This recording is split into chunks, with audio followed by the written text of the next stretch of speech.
Whenever we have a picture with two triangles, it's almost certainly the case that these triangles are similar and that we're going to need a proportion to kind of show that. So you can choose to prove all of that using the information that they give us, that these lines are parallel, and so these are going to be alternate interior angles. These are going to be vertical angles, and now we have two angles the same, and so therefore they're similar. But none of that really matters. You can just kind of get into it and start setting up your proportion. So the key, though, is what is proportional to what? Well, they want CD, so that's right here. So that's going to match up pretty clearly with the 14. So let's do that. The X is going to match up with the 14.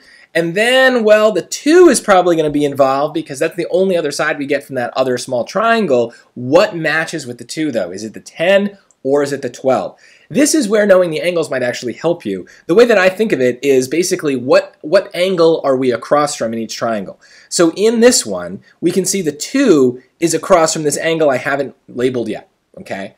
What else in the other triangle is across from this unlabeled angle? Well, that is going to be the B angle, and that's the 10. And so there you go. That's the relationship. Is the 10 is actually what we're going for here. And it has to do with the way that similar triangles are built and how the sides relate to the angles, but that's really what we're going to do. And so you can make those kinds of assumptions usually because they don't give you extra information. Usually they just give you the sides that are going to match up anyway. So it's pretty obvious what the proportion is supposed to be. Now that we have it, though, we can just cross multiply and divide. Or in this case, what I would do is just multiply by 14 to cancel that out. And that leaves us with an X. And then when I'm multiplying fractions, I always try to reduce first. So I can reduce the 14 to a 7, reduce the 10 to a 5, and now 2 times 7 is 14 over 5 is choice B.